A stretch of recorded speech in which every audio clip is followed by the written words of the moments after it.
മഹാലക്ഷ്മി സീരിയലിൻ്റെ ഏറ്റവും പുതിയ പ്രൊമോ റിവ്യൂയിലേക്ക് എല്ലാ കൂട്ടുകാർക്കും സ്വാഗതം. മഹാലക്ഷ്മി ഒരു കുഞ്ഞിന് അമ്മയാകാൻ പോകുന്നു എന്നുള്ള സംശയം ഉറപ്പിക്കുന്ന ദുർഗയാണെങ്കിൽ ഈ വിവരം സീമന്തിനി അമ്മായി അറിയിക്കുന്നുണ്ട്. അങ്ങനെ സീമന്തിനി അമ്മായി ഒരു സിദ്ധയായ അമ്മയെ കമലേശ്വരം തറവാട്ടിലേക്ക് പറഞ്ഞു വിടുന്നു. മുമ്പൊരിക്കൽ സീമന്തിനി സ്വാതിയെ പ്രഗ്നൻ്റ് ആയിരുന്ന സമയത്ത് പ്രഗ്നൻ്റ് ആണെന്ന് പോലും അറിയുന്നതിന് മുമ്പിട്ട് സിദ്ധയായ അമ്മ പറഞ്ഞിട്ടാണ് മനസ്സിലായത്. സിദ്ധയായ അമ്മ സീമന്തിനെ പരിശോധിച്ച് നോക്കിയിട്ട് പറഞ്ഞു, നാളെ തന്നെ ഈ പെണ്ണിനെ ഹോസ്പിറ്റലിലേക്ക് കൊണ്ടുപോകും, ഇവളൊരു കുഞ്ഞിന് അമ്മയാകാൻ പോകുകയാണെന്ന്. അതുപോലെ തന്നെ സംഭവിച്ചു. അതുകൊണ്ട് അവർക്ക് തീർച്ചയായിട്ടും ഇങ്ങനെയുള്ള പെൺകുട്ടികളെ കണ്ടാൽ പ്രഗ്നൻ്റ് ആണോ ഇല്ലയോ എന്ന് തീർച്ചയായിട്ടും പറയാൻ പറ്റും എന്നുള്ള ഉറപ്പിനാണ് സിദ്ധയായ അമ്മയെ അങ്ങോട്ടേക്ക് പറഞ്ഞു വിടുന്നത്. അങ്ങനെ ദുർഗ സീമന്തിനി പറഞ്ഞിട്ട് അമ്മയാണെന്ന് കേൾക്കുമ്പോൾ സന്തോഷത്തോടെ അകത്തേക്ക് വിളിച്ചുകൊണ്ട് പോന്നു. അന്നേരം മഹാലക്ഷ്മി കിച്ചണിലായിരുന്നു. അവൾ അടുക്കളയിൽ എന്തോ ഒരു ജോലി തിരക്കിലാണ്, ഞാൻ പോയി വിളിച്ചിട്ട് വരാം എന്ന് പറയുന്ന സമയത്ത് മഹാലക്ഷ്മിയായിട്ട് തന്നെ ഹോളിലേക്ക് വരുന്നു. ഞാൻ പറഞ്ഞില്ലേ, ദേ അതാ പെൺകുട്ടി. അപ്പോൾ ആ അമ്മയാണെങ്കിൽ മഹാലക്ഷ്മിയെ തന്നെ നോക്കുന്നുണ്ട്.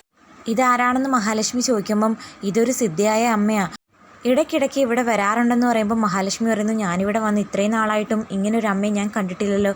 പെട്ടെന്ന് അമ്മ കള്ളം പറയുന്നു, ഞാനൊരു തീർത്ഥാടനത്തിലായിരുന്നു, യാത്ര കഴിഞ്ഞിപ്പോൾ വന്നതേ ഉള്ളെന്നൊക്കെ പറഞ്ഞ് അമ്മ പറയുന്നു. മോളുടെ മുഖത്ത് നല്ല ക്ഷീണമുണ്ടല്ലോ, അടുത്തിടയ്ക്ക് വയറ്റിൽ എന്തെങ്കിലും ഉരുണ്ടുകയറ്റമോ പ്രശ്നമോ തോന്നിയിട്ടുണ്ടോ? അതേസമയം ദുർഗയാണെങ്കിൽ പറയുന്നുണ്ട്, ഈ ഇടയ്ക്ക് അവൾക്ക് ഭയങ്കര മനം പുരട്ടലും ഛർദിലും ഒക്കെ ഉണ്ട് എന്ന് പറയുന്ന സമയത്ത് അമ്മയാണെങ്കിൽ മഹാലക്ഷ്മിയുടെ കണ്ണുകളും അതുപോലെ കൈയും വയറുമൊക്കെ കൈവച്ച് പരിശോധിച്ച് നോക്കുന്നുണ്ട്. പ്രായമായ ഒരു അമ്മ മാത്രമല്ല സിദ്ധയായ അമ്മയാണെന്നൊക്കെ ദുർഗ പറഞ്ഞതിൻ്റെ പേര് മഹാലക്ഷ്മി നിന്ന് കൊടുക്കുന്നു. മോളൊരു 2 മാസം ഗർഭിണിയല്ലേ എന്ന് ചോദിക്കുമ്പം മഹാലക്ഷ്മി ആണെങ്കിൽ ആകെ ഷോക്കാകുന്നു. അതുപോലെ ദുർഗയും അല്ല അമ്മ എന്ന് മഹാലക്ഷ്മി ചുമ്മാ കള്ളം പറയുന്നു. കാരണം ദുർഗ അവിടെ നിൽക്കുന്നത് കൊണ്ട് തന്നെ.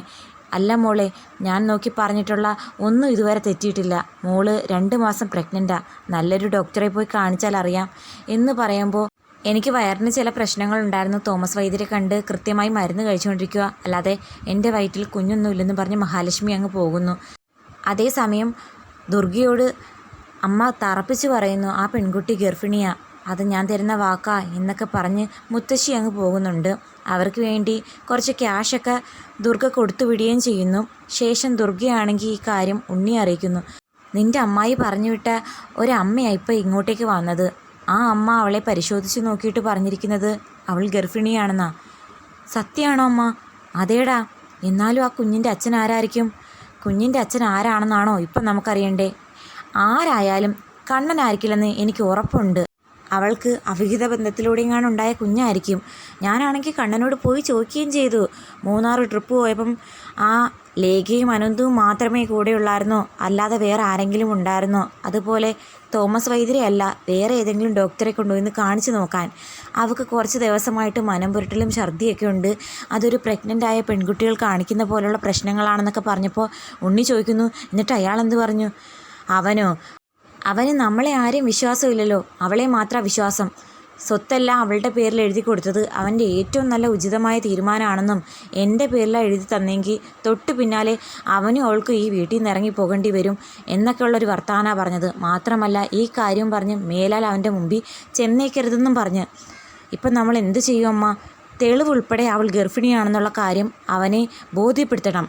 അപ്പോൾ അവന് മനസ്സിലാവും അവൾ അവനെ ചതിക്കുകയാണെന്ന്. അതോടെ അവളുടെ ഈ ഭരണവും എല്ലാം കണ്ണൻ തന്നെ തീർത്ത് അവളെ കമലേശ്വരം തറവാട്ടിൽ നിന്ന് തന്നെ അടിച്ചിറക്കി വിട്ടോളൂ.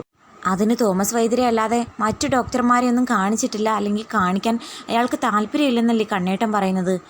അവൾ പ്രഗ്നൻ്റ് ആണോ എന്നറിയാൻ വേറൊരു മാർഗമുണ്ടടാ.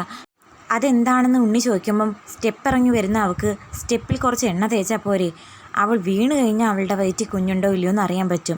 മഹാലക്ഷ്മി മേളത്തെ നിലയിൽ കയറിപ്പോകുന്നത് കണ്ട ദുർഗയാണെങ്കിൽ സ്റ്റെപ്പിൽ ചെന്ന് എണ്ണയൊക്കെ പുരട്ടുന്നുണ്ട്. തിരിച്ച് മഹാലക്ഷ്മി ആണെങ്കിൽ കോണിപ്പടി ഇറങ്ങി വരുന്നു, സ്റ്റെപ്പിൽ എണ്ണയുണ്ടെന്നുള്ള കാര്യം അറിയാതെ.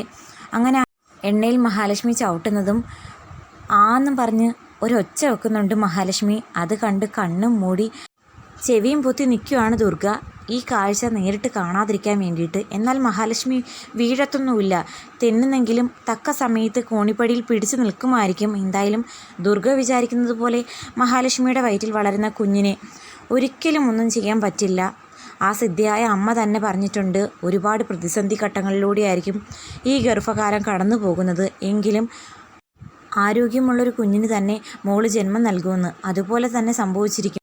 എന്തായാലും കോണിപ്പടിയിൽ എണ്ണയുടെ സാന്നിധ്യം കാണുന്ന നമ്മുടെ മഹാലക്ഷ്മിയാണെങ്കിൽ കണ്ണനോട് നടന്ന കാര്യങ്ങളൊക്കെ തുറന്നു പറയും. കണ്ണൻ ഇനി എന്ത് തീരുമാനം എടുക്കും? കാരണം ദുർഗയ്ക്ക് കുറച്ച് ദിവസമായിട്ട് സംശയം തോന്നി തുടങ്ങിയിരിക്കുന്നു, മഹാലക്ഷ്മി ഒരു കുഞ്ഞിന് അമ്മയാകാൻ പോകുന്നുണ്ടോ എന്ന്. അപ്പോൾ ആ ഒരു സംശയത്തിൻ്റെ പുറത്ത് അവളെ തീർക്കാൻ വേണ്ടി മനഃപൂർവ്വം ചെയ്തതാണെന്നുള്ള കാര്യം കണ്ണൻ ഉറപ്പാകുന്നുണ്ട്. ഇതിൻ്റെ പേര് കണ്ണൻ ഇവറ്റകളെയെല്ലാം ഈ വീട്ടിൽ നിന്ന് അടിച്ചിറക്കുമോ ഇല്ലയോ എന്ന് കാത്തിരിക്കാം.